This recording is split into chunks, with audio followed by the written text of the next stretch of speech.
हमें पाप की जिंदगी से बचाने के लिए अपना एकलौता पुत्र को भी रख नहीं छोड़ा।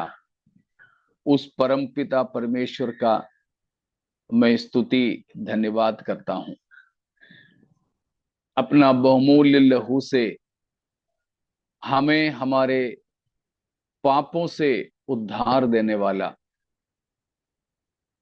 प्रभु यीशु मसीह के नाम से आप सबको मसीही वंदना। प्रभु की उपस्थिति में हमें इन दिनों उपस्थित रहने के लिए, उपवास में रहने के लिए, परमेश्वर के वचन को मनन करने के लिए सब अवसर प्रभु दिया है, देते हैं। परमेश्वर का धन्यवाद हो। आपको याद है हम लोग मनन कर रहे हैं रोमियो की पत्री 8 अध्याय में से। उसमें पौलुस कई बातें बताया है। उन बातों में पहला हिस्सा आत्मिक जन और एक शारीरिक जन, इन दोनों की तुलना करके बताया है। और हम जानते हैं हमें शारीरिक और स्वाभाविक नहीं बनना है, परंतु हमें आत्मिक बनना है। तो एक आत्मिक जन कैसे हैं? एक आत्मिक जन का परिचय और पहचान, हम उस बात को देख रहे हैं। उसमें मेरे ख्याल से 11 है ना, 12। 12 बातों को देखा।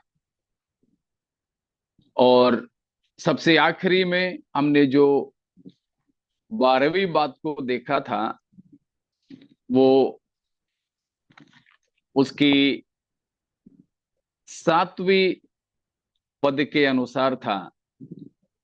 7वां पद एक और बार पढ़ेंगे। क्योंकि शरीर पर मन लगाना तो परमेश्वर से बैर रखना है, क्योंकि न तो परमेश्वर की व्यवस्था के अधीन है और न हो सकता है। शरीर पर मन लगाना परमेश्वर की व्यवस्था के अधीन नहीं है, ना ही वो अधीन हो सकता है। वो था हमने कल आखिरी में मनन किया। सही है ना?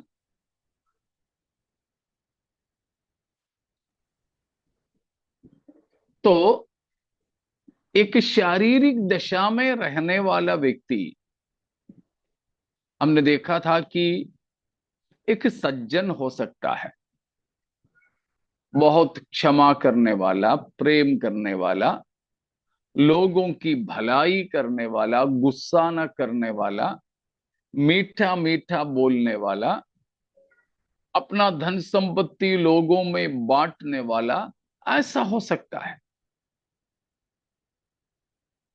आप देखते होंगे कोई कोई समाज के लोग, जब गाड़ियों में भी हम सफर कर रहे होंगे, रेलगाड़ी जैसे, वे लोग जब खाना खाने के लिए होते हैं तो सबको बुलाते हैं, आ जाओ ना, खाओ, आ जाओ। अब पिछले हफ्ता मैं एक दुकान गया था। तो दुकान में जब था तो दुकान वालों को चाय वाला आके चाय पिलाया। वो दुकान वाला मुझे जबरदस्ती कर रहा था, आप चाय पी लो साहब। शायद हम लोग है तो पूछेंगे भी नहीं, हम लोग बोलेंगे उसको जाने दो, उसके बाद हम पियेंगे। हमारे तो आदत ऐसे रहते हैं, क्योंकि उसके सामने पियेंगे तो फिर शायद कम से कम पूछना तो पड़ेगा। पूछा और हाँ दे दो बोलेंगे तो फिर 5 रुपए का नुकसान हो जाएगा। लेकिन कई ऐसे लोग हैं जो बहुत अच्छे हैं, सज्जन हैं, लेकिन एक सज्जन बनने के लिए किसी को परमेश्वर के व्यवस्था के अधीन होना जरूरी नहीं है। It is not necessary for a person to be subjected to the law of the Lord to become a sajjan, a gentleman, a good person, a charitable person, a lovable person, a loving person. It's not necessary. वही मैंने कल आपको बोला था, एक बहुत ही अच्छा आदमी, लेकिन यीशु पर विश्वास करने के लिए बोलो, वचन की व्यवस्था को मानने के लिए बोलो, तो बिल्कुल मुकर जाता है।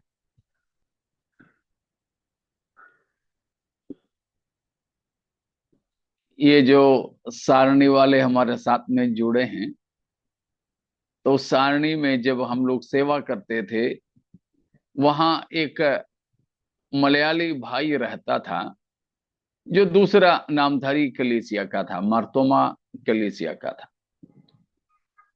बहुत ही भक्त जन था। उनको केरल वाले सब एक दूसरे नाम से बुलाते थे, शुत्थन करके। शुत्थन का मतलब है कि बिल्कुल साफ सुथरा आदमी। लोग, सब लोग उनको, वो केरल का पूरे समाज वाले उनको इस नाम से बुलाते थे, शुत्थन। उतना अच्छा आदमी था, उतना अच्छा। हमारे साथ भी उनका अच्छा रिश्ता था। उनके घर में हमें बुलाते थे। मैं गया उनके घर, जिधर भी मिले तो बड़ा आदर के साथ झुक करके प्रेज द लॉर्ड करता था।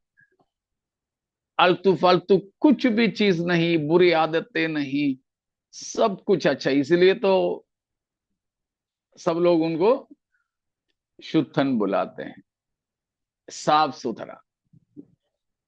ये सब अच्छा है, प्रार्थना करता है, वो अपना इसमें सब जाता है, लेकिन बपतिस्मा लेने की जरूरत के बारे में बता दें तो गाली वाली तो नहीं देता था, लेकिन कट्टरपंथ होकर के बिल्कुल उस बात को मानने के लिए वो तैयार नहीं था। ऐसे कई आत्मिक लोगों को हम देख सकते हैं जो हैं आत्मिक, परंतु परमेश्वर की वचन को वे मानते नहीं। शायद सब नहीं, कुछ कुछ भी हो, लेकिन एक आत्मिक जन कैसा है? वो परमेश्वर के वचन के अधीन है और हमेशा बिना किसी दिक्कत से वो परमेश्वर की व्यवस्था की, वचन की आज्ञाओं के अधीन हो भी सकता है। तो वो आत्मिकता का एक 12वां पहचान था। हम अपने जीवन को देखें कि हम परमेश्वर की वचन के अधीन कैसे होते हैं, कैसे होते हैं। तो वचन से हमारी सब्जेक्टिविटी, प्रभु की व्यवस्था के अधीनता आत्मिक जन का 12वां पहचान है। अगर प्रभु की वचन की कुछ भी आज्ञा मानने के लिए हम तैयार नहीं हो, तो हम अभी भी शारीरिक दशा में हैं। कभी कभी छोटे बच्चों को भी माँ बाप बोलते हैं, बेटा अंकल से माफी मांगो, मौसी से माफी मांगे ना, सॉरी बोलना। कुछ नहीं जानते वो बच्चा, लेकिन सॉरी बोलना उनसे नहीं होता, मारो पीटो। अधीनता, अधीनता। तो परमेश्वर के वचन के अधीन होना। आगे को हम देखते हैं 13वीं बात। 8वां वचन को पढ़ेंगे। और जो शारीरिक दशा में है वे परमेश्वर को प्रसन्न नहीं कर सकते। उसका उल्टा आत्मिक जन का स्वभाव है। A spiritual person will always be pleasing God. एक आत्मिक जन इसका उल्टा है, वो हमेशा परमेश्वर को प्रसन्न करता है। शारीरिक मनुष्य परमेश्वर को प्रसन्न नहीं कर सकता, परमेश्वर को प्रसन्न नहीं कर सकता।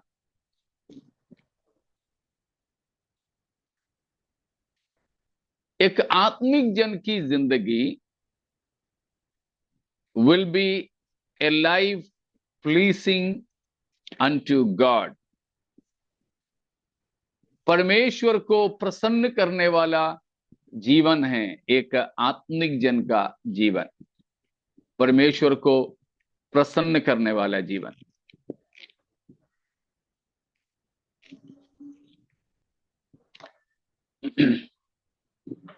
प्रभु यीशु मसीह का जीवन वही था। हम जानते हैं मसीह की बपतिस्मा जैसे हुआ, यीशु मसीह बपतिस्मा लेने के बाद सबसे पहले क्या किया है? आकाश खुल गया। नहीं, वो यीशु मसीह ने थोड़ी किया। यीशु मसीह ने क्या किया? स्वर्ग की ओर देखा, नहीं, प्रार्थना किया। प्रार्थना किया। लूका 3 में लिखा है, प्रभु यीशु मसीह बपतिस्मा लेने के सबसे पहला काम जो किया था वो प्रार्थना था। 3 अध्याय की 21वां वचन। जब सब लोगों ने बपतिस्मा लिया और यीशु भी बपतिस्मा लेकर प्रार्थना कर रहा था तो आकाश खुल गया। हाँ, तो यीशु मसीह बपतिस्मा लेकर तुरंत जो किया वो प्रार्थना किया। कुछ लोग बोले बपतिस्मा लेने के बाद यीशु मसीह ने सबसे पहले जो किया पानी के ऊपर आया बोलते। कुछ लोगों से पूछा तो बोला कि यीशु मसीह बपतिस्मा के तुरंत बाद क्या किया, बोले तो मुंह पोंछा बोले। तो प्रभु यीशु मसीह बपतिस्मा के तुरंत बाद प्रार्थना किया, तब आकाश खुल गया। पवित्र आत्मा कबूतर की नाई यीशु मसीह पर उतरा और स्वर्ग से एक वाणी सुना। क्या वाणी था? तू मेरा प्रिय पुत्र है, तू मेरा प्रिय पुत्र है, मैं तुझसे प्रसन्न हूँ। तू मेरा प्रिय पुत्र करके लिखा है। क्या मेरा प्रिय पुत्र है? ये मेरा प्रिय पुत्र है। यह मेरा प्रिय पुत्र है। यीशु मसीह से थोड़ी बोल रहा था, परमेश्वर पिता यीशु मसीह से नहीं बोल रहा था। यीशु मसीह से पिता जो बोलता था वो उनकी व्यक्तिगत जीवन में, प्राइवेट में। मैं मेरी पत्नी से सबके सामने बात करने की जरूरत नहीं, लेकिन मेरी पत्नी की बारे में सबके सामने बोलूंगा। मेरे बच्चों से मुझे अकेले में बात कर सकता है, लेकिन बच्चों की बारे में सबके सामने बोलूंगा। परमेश्वर अपने पुत्र से उनके बीच में बातचीत होते रहता था, लेकिन अपने पुत्र की बारे में पिता ने लोगों के सामने बोला, यह मेरा प्रिय पुत्र है जिससे मैं प्रसन्न हूँ, मैं प्रेम करता हूँ। ऐसे लिखा है, जिससे मैं प्रसन्न हूँ। अति प्रसन्न, अति प्रसन्न, अति प्रसन्न हो। हाँ, बाइबल की जैसे ही बोलना, ठीक है। अति प्रसन्न पास्टर हूं। जी, वो लूका में आती प्रसन्न नहीं लिखा हुआ है, लूका में आती नहीं लिखा हुआ है। उसमें लिखा मैं प्रसन्न हूँ। अच्छा, उन्होंने ऐसे ठीक है। मत्ती में ठीक है। लिखा हुआ है। हाँ, यह मत्ती में लिखा है। हाँ ठीक है। जी। तो जिससे मैं अति प्रसन्न हूं। और भी कई बार मसीह के बारे में लोगों के सामने ऐसे बोला। ये जो पहली बार हुआ था बपतिस्मा के समय, ये यूहन्ना बपतिस्मा दाता, यहूदी लोग, विरोधी लोग सब खड़े थे, आम सभा में था पिता का यह वाणी। लेकिन मत्ती 17 अध्याय में जब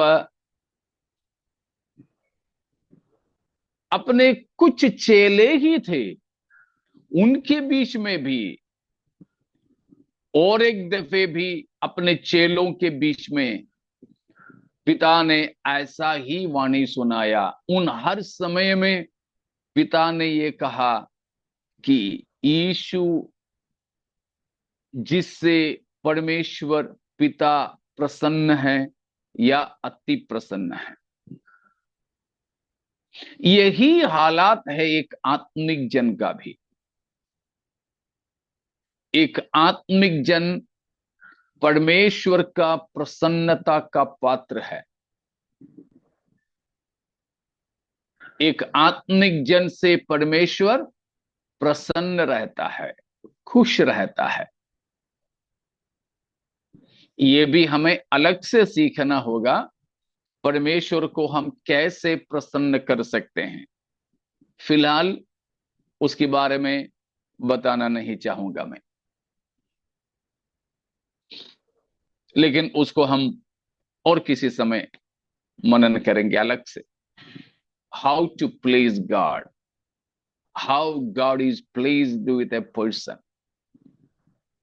परमेश्वर को खुश करने के लिए हमें क्या करना है, या परमेश्वर कैसे प्रसन्न हो सकता है, वो हमें अलग से सीखना होगा। इसके साथ मैं नहीं जोड़ूं क्योंकि अभी तो हमें 2 ही दिन है। तो एक आत्मिक जन की जिंदगी परमेश्वर की प्रसन्नता का जीवन है। लेकिन एक शारीरिक मनुष्य परमेश्वर को प्रसन्न नहीं कर सकता है, परमेश्वर को प्रसन्न नहीं कर सकता। फिर वो एक शारीरिक जन प्रसन्न नहीं कर सकता है, तो फिर क्या कर रहा होगा?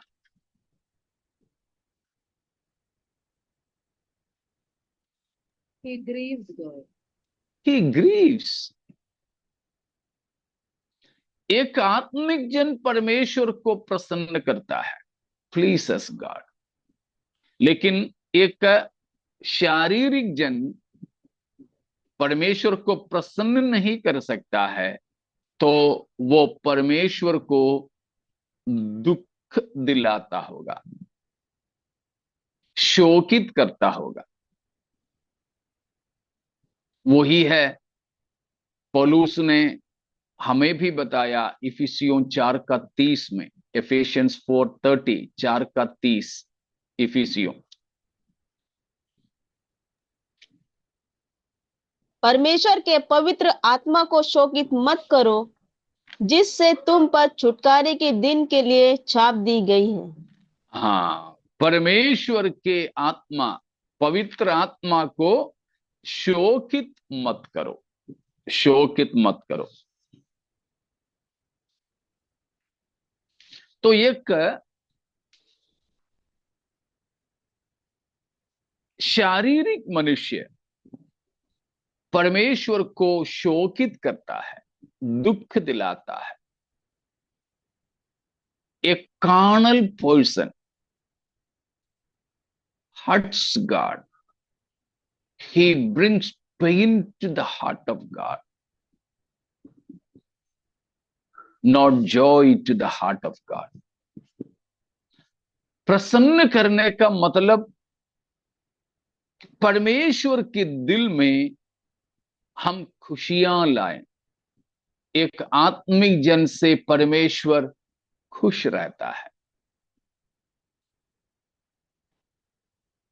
हम देखते हैं ना, कई परिवारों में भी होते हैं, मानो दो ही बच्चे हैं, माँ बाप का दो ही बच्चे,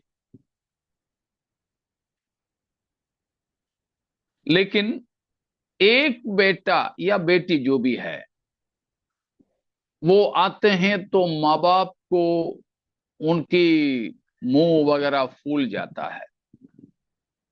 लेकिन दूसरा बेटा जब आ जाता है तो उनके हृदय खिल जाते। तो खुद ही की बच्चे हैं, एक से वो नाराज है, एक से बहुत खुश है, उसकी उपस्थिति वो बहुत पसंद करता है। हम ऐसे आत्मिक जन हो जो परमेश्वर के दिल को खुश करता है, खुशियां लाते हैं, खुशियां लाते हैं। दूसरा कुरिन्थियों 5 का पहला,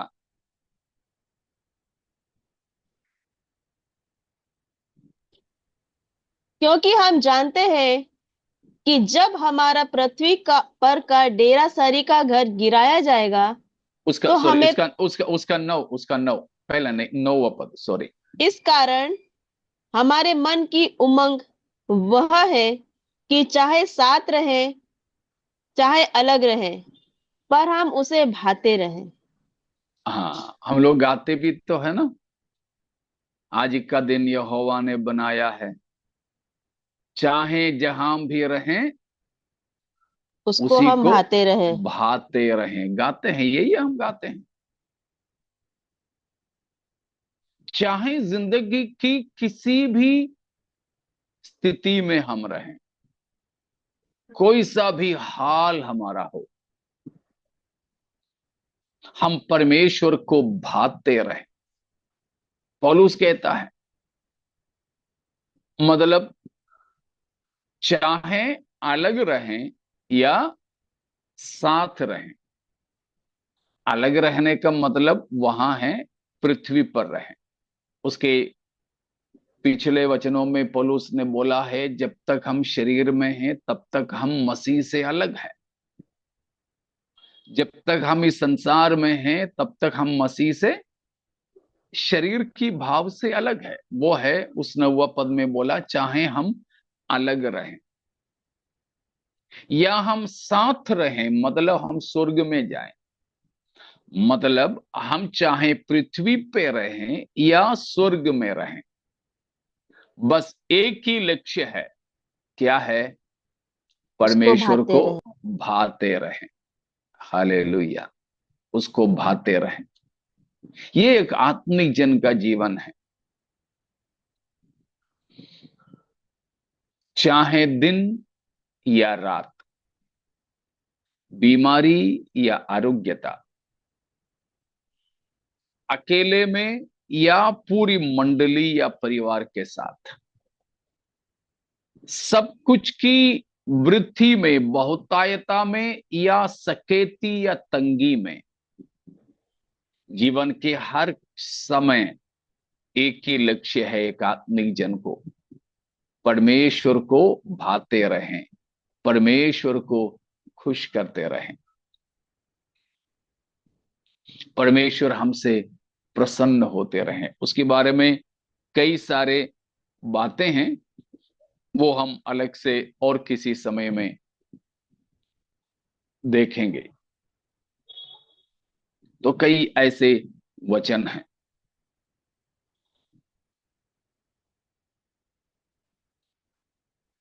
इब्रानियों 11वां वचन में भी, 11वां अध्याय में भी हम वही पढ़ते हैं, परमेश्वर को प्रसन्न करने के बारे में। क्या करना होगा उसके लिए? 11 का 6, और विश्वास बिना उसे प्रसन्न करना अनहोना है। हाँ, विश्वास बिना परमेश्वर को प्रसन्न नहीं कर सकता है। ऐसे कई वचन है, उसमें फिलहाल हम नहीं जाएंगे। बस ये है कि आत्मिक जन से परमेश्वर बहुत आनंदित है।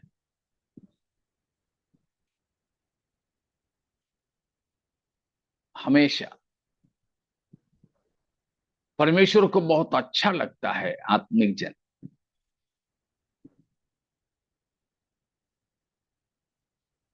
हम लोग तो कई बार परमेश्वर को कुछ देखकर खुश करना चाहते हैं। नहीं, कुछ लोग दान दशवांश इसीलिए देते हैं परमेश्वर खुश हो जाए। कुछ लोग परमेश्वर को कुछ देख करके पूछते हैं, क्यों, बस हो गया और जाइए ना, हमारा कुछ भी नहीं चाहिए प्रभु को। और कुछ लोग हैं, ताली बजा के धन्यवाद बोल के परमेश्वर को खुश करना चाहते हैं। वो हम लोग खुश हो जाते हैं, हमारे तारीफ करते हैं तो हम इंसान खुश हो जाते हैं। भले ही अंदर से नहीं हो, बाहर से आप लोग मेरे बारे में बोले कि मैं बहुत अच्छा हूं, तो ये सुनकर के मुझे अच्छा लगता है, मुझे अच्छा लगता है। और वो सुन के भी मुझे अच्छा लगता, और मुझे अच्छा कहने वाले भी मुझे अच्छा लगता है। वो इंसान की बात है।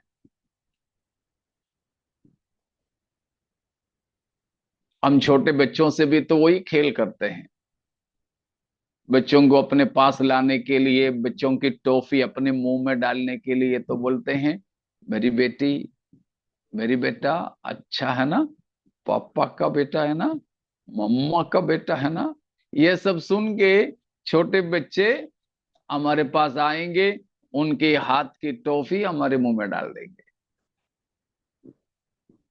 हम लोग भी उसी तरह की बचपने में रहेंगे तो लोगों के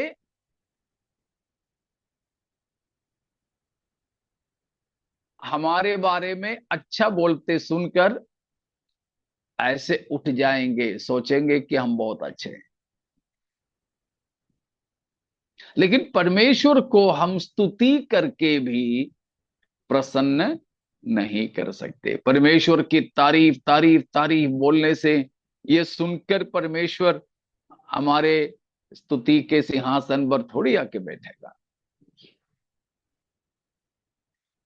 तो परमेश्वर को प्रसन्न करने की बात, सबसे खास हमें यही देखना है कि हमें वो प्रसन्न हो, हमसे वो प्रसन्न हो, हम में और हमसे,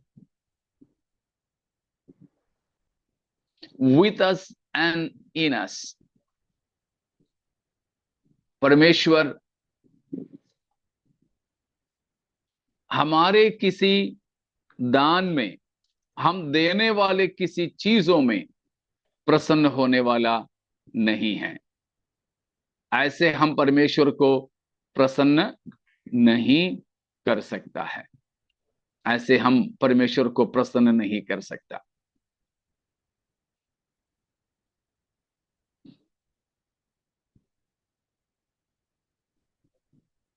हम जानते हैं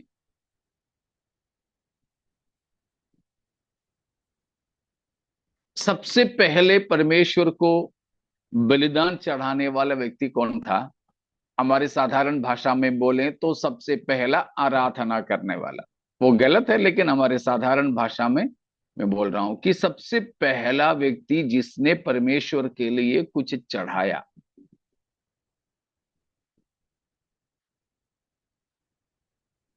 हाबिल। हाबिल। हाबेल था कि कैन था?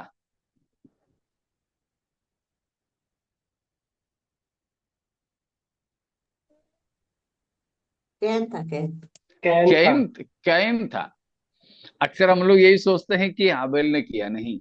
पहला आराधना करने वाला या बलि चढ़ाने वाला कैन था। उत्पत्ति 4 का 3 वचन में लिखा है। और कैन चढ़ाने के बाद हाबिल ने भी चढ़ाया, लेकिन परिणाम क्या हुआ? हाबिल की ग्रहण की गई, उसकी नहीं की गई। नहीं। परमेश्वर हाबिल के भेंट से प्रसन्न हो। नहीं।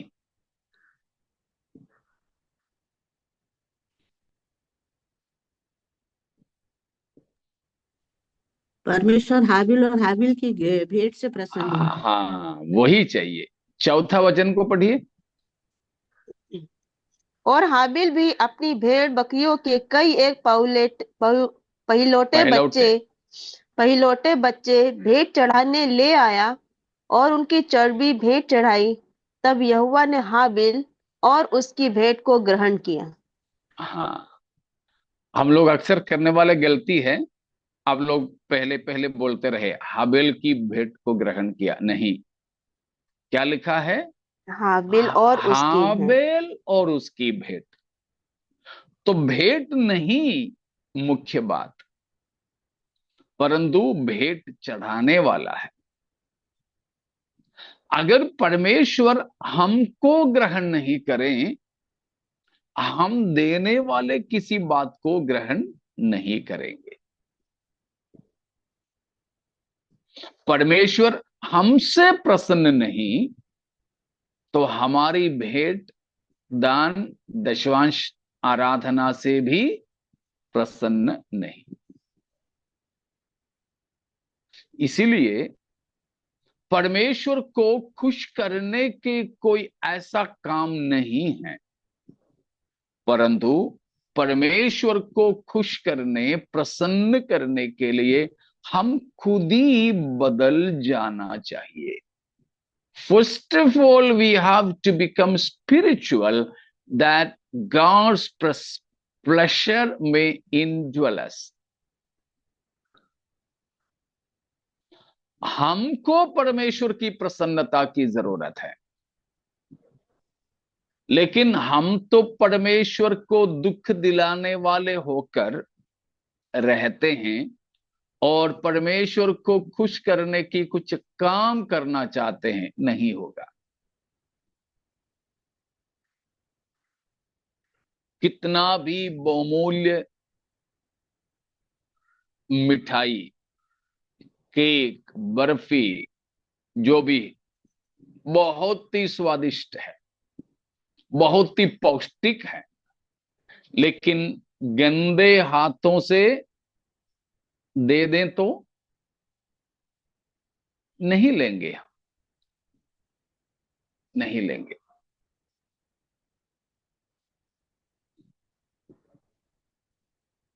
कभी कभी मेरी पत्नी मेरे से पूछती है, क्या पियोगे, चाय की कॉफी कि काला कॉफी, काला चाय या नींबू चाय, क्या पियोगे? मैं उनको कभी कभी ऐसे बोलता हूं, तुम तो मुझे जो भी प्यार से दे देगी वो मेरे लिए ग्रहण योग्य है। जो भी दे दे, बस देने वाली तो मेरी पत्नी है ना, तो दे दो, मैं स्वीकार करने के लिए तैयार हूं।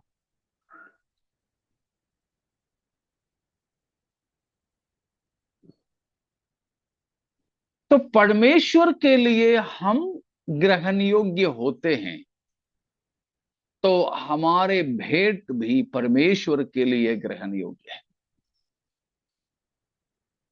लेकिन हमारे भाषा में एक कहावत है, ഇഷ്ടമില്ലാത്ത അച്ചി തൊടുന്നതെല്ലാം കുറ്റമാണ്। कि जो पत्नी पसंद नहीं है वो कुछ भी करो, वो सब कुछ में गलती है, गलती है, गलती है, कुछ नहीं पसंद। वो वो चीज गंदा है ये नहीं, वो करने वाला व्यक्ति पसंद नहीं। इसलिए जब मैं मेरी पत्नी से प्रेम करूं, वो मेरे लिए ग्रहण योग्य है, मेरी पत्नी से मैं खुश हूं, बिना नमक की सब्जी भी बना करके दे तो मैं गुस्सा नहीं करूंगा। शायद प्यार से बोलूंगा, इसमें नमक नहीं डाले क्या तुमने, थोड़ा खा करके देखो। लेकिन मैं मेरी पत्नी से गुस्सा हूं तो वो कुछ भी लेके आएगी। जैसे किसी ने बोला, अंडा उबाल के भी दे दिया, अंडा ऑमलेट भी बना के दे दिया, बस उसी में लड़ाई। क्यों? उबालने वाला अंडा तुमने ऑमलेट बना दिया, और जिसकी ऑमलेट बनना था उसको तुमने उबाल दिया। और ये कैसे मालूम है? बस लड़ाई के लिए एक कारण, और कुछ नहीं, बस और कोई वजह से नहीं। वो व्यक्ति मुझे नहीं पसंद है, वो व्यक्ति नहीं पसंद है। तो प्यारों, परमेश्वर को किसी काम करके हम प्रसन्न नहीं कर सकते हैं, परंतु हम खुद बन जाएं परमेश्वर की प्रसन्नता का पात्र। We cannot please God with doing something, giving something, performing something. But only one way we can please God is to become a vessel of His pleasure, be a vessel of His pleasing, becoming His joy. हम परमेश्वर के प्रसन्नता का पात्र बन जाएं। शायद आपको समझ में आ रहे हो, परमेश्वर के प्रसन्नता का पात्र हम बन जाएं, उसके अलावा हम परमेश्वर को खुश नहीं कर सकेंगे। एक आत्मिक जन का अनुभव है, क्योंकि ना परमेश्वर की नापसंद का कुछ भी एक आत्मिक जन में नहीं पाएगा। एक आत्मिक जन के अंदर परमेश्वर की नापसंद का कुछ भी नहीं पाएगा। आपको मालूम है, बाइबल में मैं 3-4 व्यक्तियों को बताता हूं। एक है जिसे परमेश्वर ने अपना मित्र कहा था, फ्रेंड ऑफ गॉड। कौन था? अब्राहम। दूसरे एक व्यक्ति था जिसको परमेश्वर ने अपना प्रिय पुरुष या अति प्रिय पुरुष कहा था।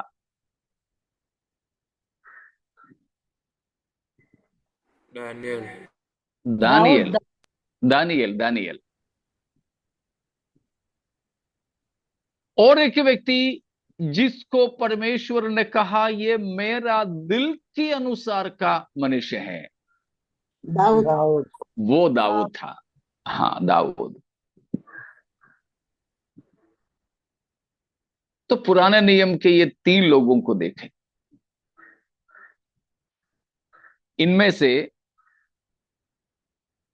ठीक है, दानियल, हम तो उसको मिस्टर क्लीन बुलाते हैं,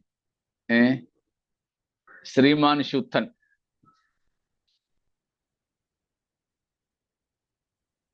उनके जीवन में, दानियल के जीवन में ऐसा कुछ भी नहीं पाते हम जो नकारात्मक है। लेकिन देखो देखो दाऊद को, a man after God's own heart, परमेश्वर के ही दिल के अनुसार का एक मनुष्य। क्यों?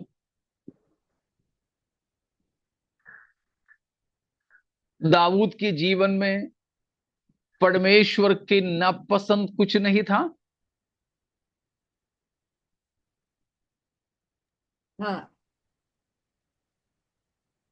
था, एक प्रकार में था। हम जानते हैं दाऊद के पापों के बारे में, फिर भी परमेश्वर ने उसको परमेश्वर की दिल के अनुसार का मनुष्य जाना, माना। फिर भी दाऊद को प्रभु यीशु मसीह के पूर्व पिता माना।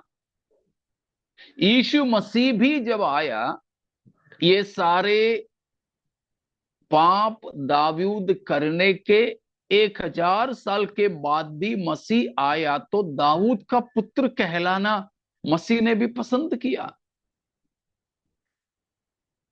दाऊद का सिंहासन करके अभी भी नाम है। प्रकाशित वाक्य में यीशु मसीह को दाऊद का वंश, दाऊद का मूल कहते हैं। क्यों? इतना सारा गंदे काम करने के बावजूद भी दाऊद को परमेश्वर ऐसे क्यों ग्रहण किया? क्यों ऐसा प्रसन्न हुआ उससे?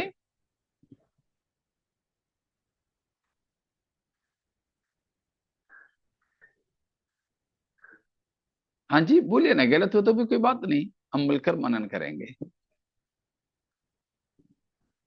तो सच्चाई क्योंकि के दाऊद साथ परमेश्वर की आराधना करने वाला। आराधना करने वाला वजह से नहीं। He was very quickly उसने आप convicted. हाँ जी, और किसने बोला? उसने अपने पाप को सबके सामने एक्सेप्ट किया और हाँ वचन में सब, बताया अभी। हाँ सबके सामने वाली बात नहीं, उसने जैसे ही परमेश्वर की आत्मा ने उसे बताया, या he was so quick to repent, वो बहुत ही जल्दी मन फिराया। दाऊद जैसा एक राजा, लेकिन नाथान नाम का एक भविष्यद्वक्ता जाकर,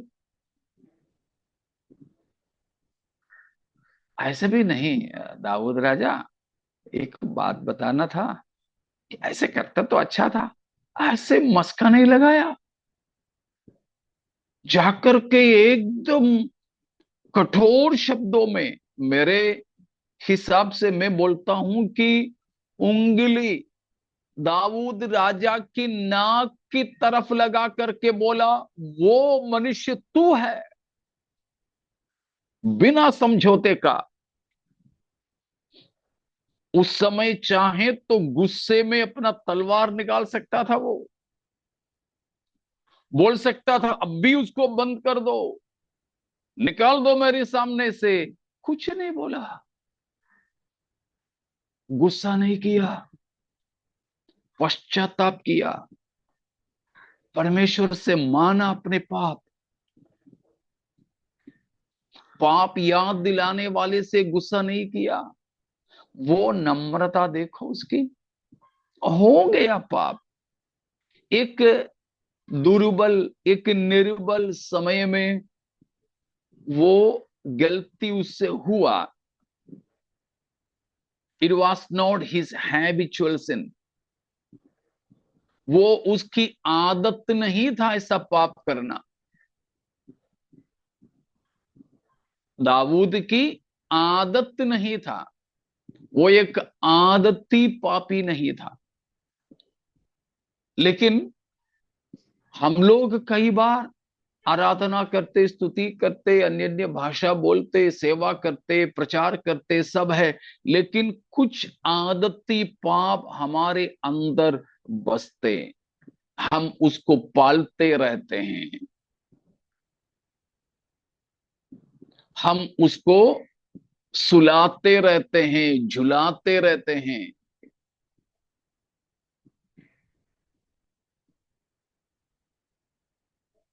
नहीं, ऐसा गोदी में रखने वाले पाप, जिसको हम हैबिचुअल सिंस, आदत की पाप कहते हैं, बोसम सिंस कहते हैं, कि गोदी में रखने वाले पाप, या हमारे पैंट्स या हमारे पैजामा में, किसी किसी पैजामा में जो रस्सी बांधते हैं उसी की वहां पर एक चोर पॉकेट रहता है। पैंट्स में तो है, पुरुषों के पैंट्स में तो रहता ही है वो।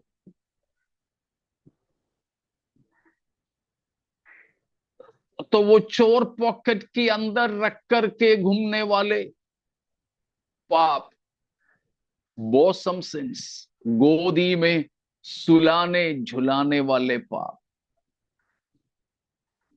sin that easily entangles us, इब्रानियों 12 का पहले के अनुसार ഉൾജാനെ വാലെ പാപ്, മുറുകെ പറ്റുന്ന പാപങ്ങൾ,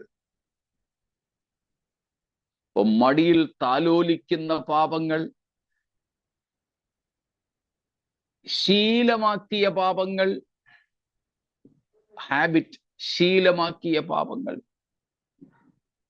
നമ്മിൽ പലപ്പോഴും അങ്ങനെയുള്ള പല പാപങ്ങളുമുണ്ട്. എന്നാൽ ദാവീദ് പാപം ചെയ്തെങ്കിലും അവൻ ചെയ്ത പാപങ്ങളൊന്നും അവന്റെ ശീലങ്ങളായിരുന്നില്ല. ഒരിക്കൽ മാത്രം അവൻ ചെയ്തു. ദൈവം അവനെ ബോധ്യപ്പെടുത്തിയപ്പോൾ അവൻ അതിൽ നിന്നും മാനസാന്തരപ്പെട്ടു. പിന്നെ ഒരിക്കലും അത് ആവർത്തിച്ചില്ല. तो परमेश्वर हमसे प्रसन्न होना चाहिए, हम में प्रसन्न होना चाहिए. दाऊद के समान हम हो. दो बात मैंने बताया. पहला, हमारे जीवन में ऐसा कुछ ना हो जो परमेश्वर को नाखुश करें, परमेश्वर को दुख दिलाएं, परमेश्वर को नफरत दिलाएं, परमेश्वर को गुस्सा दिलाए. उसके लिए है दानियल. उसके जीवन में ऐसा कुछ नहीं था जो परमेश्वर को नहीं पसंद था, परमेश्वर नफरत करता था. ऐसा कुछ था भी नहीं, उसने ऐसा कुछ किया भी नहीं. दूसरी बात है, दाऊद का जैसा हमारे अंदर ऐसा कुछ नहीं तो ठीक है. अगर मनुष्य होने की वजह से कुछ अपने जीवन में हो जाए जिससे परमेश्वर नाखुश हो, दुखी हो, तो दाऊद की तरह तुरंत तुरंत हम मन फिराएं. तुरंत. देखो, दाऊद आज से कम 3000 साल पहले जिंदा था. near about BC 1900. यीशु मसीह से पहले 1900 के बीच में दाऊद जिंदा था, करीब 3000 साल पहले. आज भी हम उस महान राजा के पापों के बारे में बताते हैं. दाऊद ने ये नहीं सोचा कि वो शर्मिंदा हो जाएगा, इज्जत खराब हो जाएगा. नहीं, उसकी बेइज्जती हो, वो शर्मिंदा हो, इन सब के बावजूद भी उसने क्या चाहा? अरे मेरा ये काम, मेरा परमेश्वर के दिल को दुख दिलाया, मैं उसकी समाधान करने के लिए चाहूंगा. मन फिराया, टूटा, रोया, पश्चाताप किया. ये दो चीज हमारे अंदर हो तो परमेश्वर हमसे प्रसन्न होंगे, हम में प्रसन्न होंगे. बाकी जो बातें हैं वो बाद में कभी देखेंगे. ദൈവം നമ്മിൽ പ്രസാദിക്കേണ്ടതിന് ഈ രണ്ട് കാര്യങ്ങൾ വേണം. ഒന്ന്, ദാനിയേലിന്റെ ജീവിതം പോലെ ദൈവത്തിന് പ്രസാദകരമല്ലാത്തതൊന്നും നമ്മിൽ ഉണ്ടാകരുത്. ദൈവത്തെ ദുഃഖിപ്പിക്കുന്നതൊന്നും നമ്മിൽ ഉണ്ടാകരുത്. ദൈവം വെറുക്കുന്നതൊന്നും നമ്മിൽ ഉണ്ടാകരുത്. അതിന് ഉദാഹരണമാണ് ദാനിയേലും യോസേഫും ഒക്കെ. രണ്ട്, ദൈവം നമ്മിൽ പ്രസാദിക്കേണ്ടതിന് നാം ദാവീദിന്റെ സ്വഭാവമുള്ളവരായിരിക്കണം. എന്ന് വെച്ചാൽ എന്തെങ്കിലും നമ്മുടെ ജീവിതത്തിൽ ദൈവത്തിന് പ്രസാദകരമല്ലാത്തത്, ദുഃഖകരമായത്, ദൈവത്തിന് വെറുപ്പായുള്ളത് സംഭവിച്ചു പോയാൽ നാം മസിൽ പിടിച്ചിരിക്കരുത്, നമ്മുടെ അഭിമാനം നോക്കരുത്. നമ്മുടെ പാപത്തെ നാം സമ്മതിക്കണം, അനുതപിക്കണം, പശ്ചാത്തപിക്കണം, മാനസാന്തരപ്പെടണം. നാം ആവർത്തിച്ച് സ്വഭാവത്തിന്റെ ഭാഗമായി ആ പാപത്തെ മാറ്റരുത്. समझ में आए हो ये दो बात? हम आत्मिक जन होकर परमेश्वर हम में प्रसन्न होने के लिए ये दो चीज चाहिए। दानियल के समान हमारे जीवन में कुछ नहीं हो जो परमेश्वर को नाखुश करें, नफरत दिलाएं, गुस्सा दिलाएं, परमेश्वर के नाम को बदनाम करें, ऐसा कुछ ना हो। दूसरा, दाऊद के समान हमारे जीवन में कुछ भी पाप गुनाह हो जाए, तुरंत हमारी मान्यता, हमारे मान सम्मान, इज्जत कोई परवाह ना करते हुए मन फिराएं, परमेश्वर की ओर हम वापस आ जाएं। अगर ये दोनों बात हो तो परमेश्वर हमसे प्रसन्न होंगे। परमेश्वर प्रसन्न होने वाला एक आत्मिक जीवन हम बिता सकते हैं। हाबेल भी वैसा ही था। हाबेल और उसकी भेंट को प्रभु ने ग्रहण किया। अगर हम ग्रहण योग्य नहीं तो हमारा भी कोई चीज परमेश्वर के लिए ग्रहण योग्य नहीं होते हैं। हाँ, ये है आत्मिक जन के 13वां पहचान। इतने में कुछ सवाल है तो आप पूछ सकते हैं।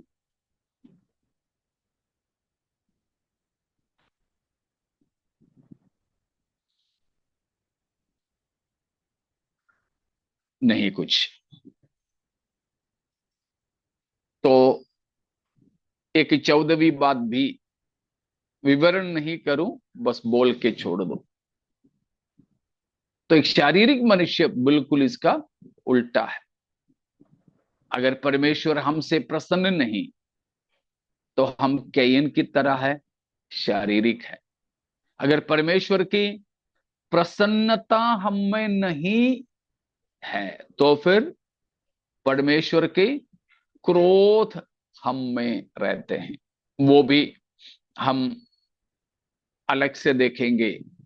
If God's pleasure is not in us, what abides in us? परमेश्वर की प्रसन्नता हम में अगर नहीं तो फिर हम में क्या रहता है, वो भी हमें अलग से देखना है। वो और किसी समय हम देखेंगे। बस इतना जाने, ऐसा है तो परमेश्वर की क्रोध हम में रहते हैं। इसलिए हम शारीरिक ना हो, आत्मिक हो। अगला 14वीं बात ना, 9वां पद को पढ़ेंगे। परंतु जबकि परमेश्वर का आत्मा तुम में बसता है तो तुम शारीरिक दशा में नहीं परंतु आत्मिक दशा में हो। यदि किसी में मसीह का आत्मा नहीं तो वह उसका जन नहीं। यहां 14वीं बात साफ साफ आपको समझ में आया हो। आत्मिक जन वो है जिसमें परमेश्वर के आत्मा या मसीह की आत्मा बसता है, रहता है। तो spiritual person is the one who is filled with the Holy Spirit, in whom the Spirit of Christ dwells. Indwelling of the Spirit.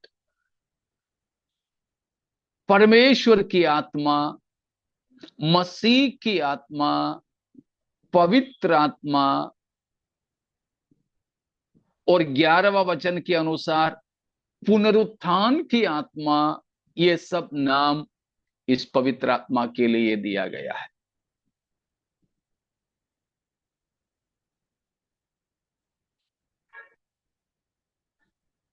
एक आत्मिक जन कौन है? जिसमें परमेश्वर की आत्मा रहता है। ऐसे नहीं आता जाता हो, नहीं विजिटिंग करता है, नहीं, परंतु रहता है। ठीक है ना? रहता है। परमेश्वर की आत्मा का वास हम में होना जरूरी है, क्योंकि ना जब तक परमेश्वर की आत्मा हम में ना रहे तब तक हम आत्मिक नहीं बन सकते। वो शब्द ही देखिए, आत्मिकता। आत्मिक, आत्मा से जुड़ा है। वो आत्मा में दो आत्मा शामिल है, हमारे आत्मा भी, परमेश्वर की आत्मा भी। परमेश्वर की आत्मा हमारे आत्मा को जिलाए नहीं, परमेश्वर की आत्मा हमारी आत्मा को दिया के तौर पर जलाए नहीं, तब तक हम आत्मिक हो ही नहीं सकते। और केवल जिलाना और जलाना ही नहीं, उसको जिला रखने के लिए, जला रखने के लिए हमारी आत्मा और परमेश्वर की आत्मा एक साथ जुड़कर रहना भी चाहिए। हम शरीर में रहने की वजह से हमारे आत्मा जाकर पवित्र आत्मा में रहना संभव नहीं, परंतु परमेश्वर की आत्मा हमारे आत्मा में वास कर सकता है। उसके लिए हमारे शरीर परमेश्वर की आत्मा का मंदिर होना, वो है भी। वही पौलुस ने पहला कुरिन्थी 6:19 में बताया, क्या तुम नहीं जानते? निकाला, पहला कुरिन्थियों 6:19, 6:19। क्या तुम नहीं जानते कि तुम्हारी देह पवित्र आत्मा का मंदिर है, जो तुम में बसा हुआ है और तुम्हें परमेश्वर की ओर से मिला है, और तुम अपने में नहीं, तुम अपने अपने नहीं हो, अपने नहीं हो। नहीं हो। हाँ, देखा? क्या तुम नहीं जानते तुम्हारा शरीर, तुम्हारा देह क्या है? पवित्र आत्मा का मंदिर है, जो तुम में रहता है, जो परमेश्वर की ओर से तुम्हें मिला है। इसलिए तुम अपने नहीं हो। तो परमेश्वर की आत्मा का मंदिर होना चाहिए हमारा शरीर। हम कहीं पर भी जाएं, घूमें फिरें, चलें, घर में हो, कार्य क्षेत्र में हो, कहीं पर भी, तो हम परमेश्वर के आत्मा का मंदिर होना चाहिए।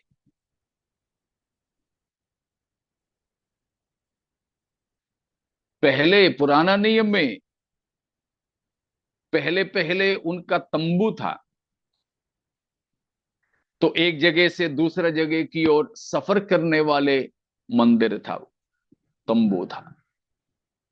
बाद में यरूशलेम में पक्का मंदिर बनाकर वहां स्थिर किया, ठहराया। लेकिन अब नया नियम में पुराने नियम की तंबू की जैसे हम लोग भी संचलित, चलते रहने वाले परमेश्वर के मंदिर है। चलित मंदिर, हम चलते रहते हैं, घूमते रहते हैं, कोई कोपर खरीदने में, कोई वाशी में, कोई पनवेल में, कोई सारणी में। कोई पाढ़र में, अलग अलग जगहों पर। हम एक जगह पे टिकते नहीं, चलते रहते हैं, कई ऑफिस में, कई स्कूल में, कई कॉलेज में, कभी बाजार में, कभी दुकान में, कभी चर्च में। हर जगह पर यह क्या घूम रहा है? पवित्र आत्मा का मंदिर, पवित्र आत्मा का मंदिर।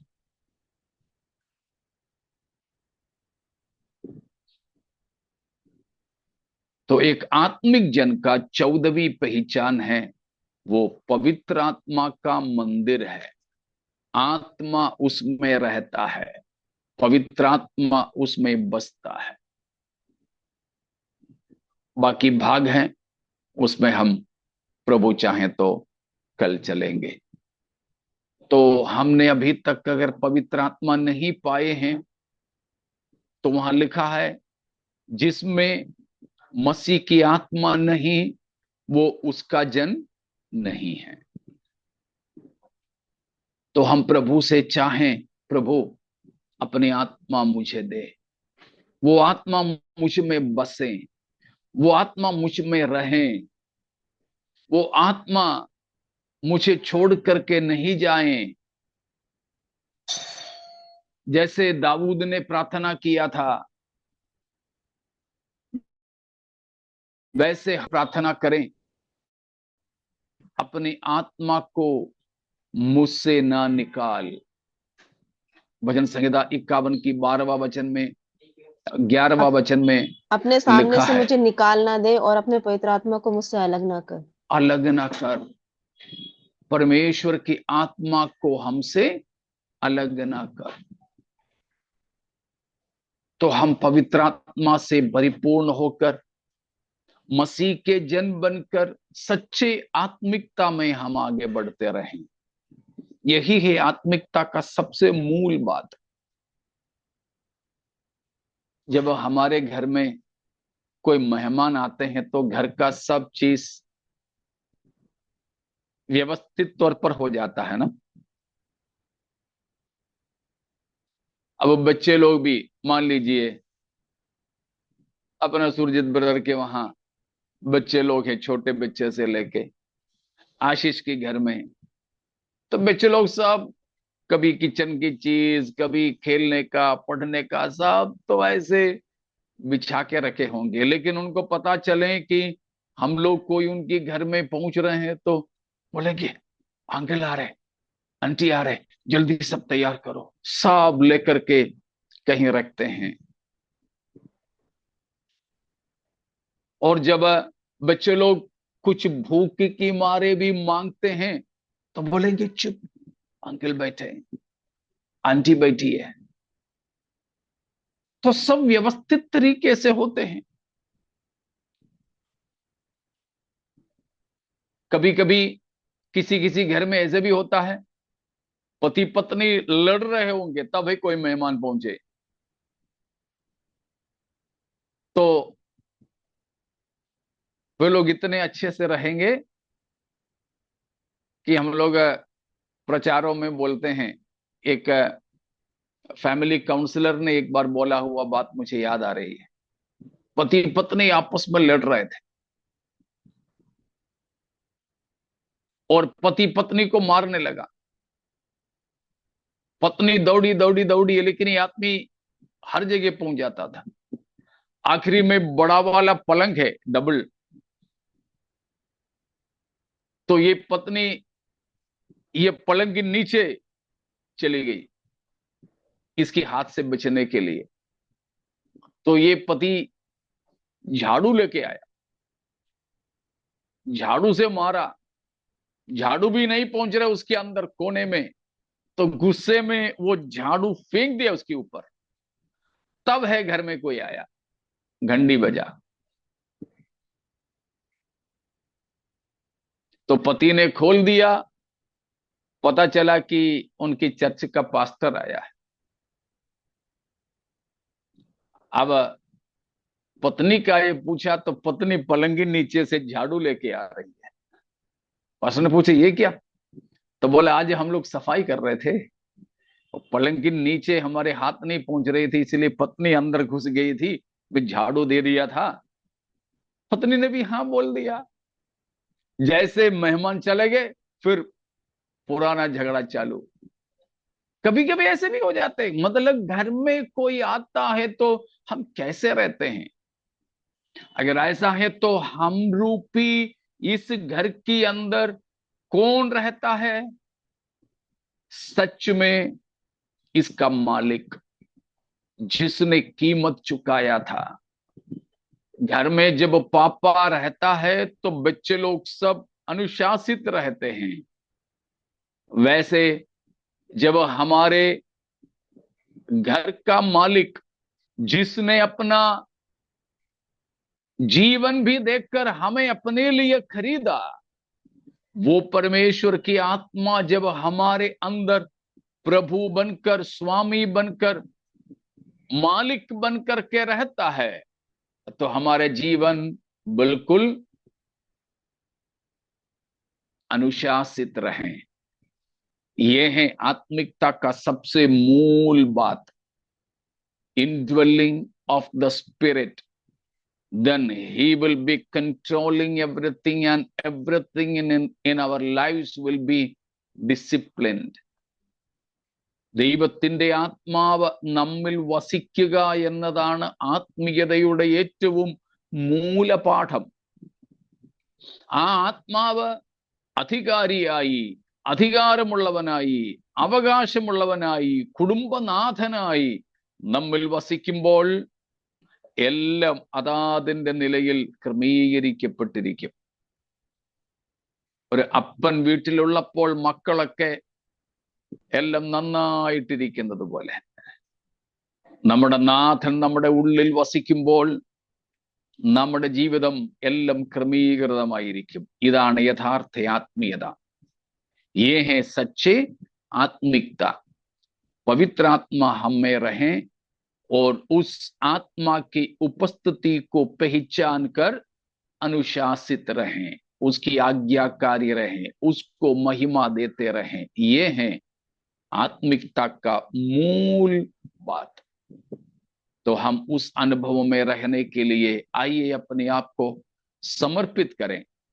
अपने प्रभु से हम प्रार्थना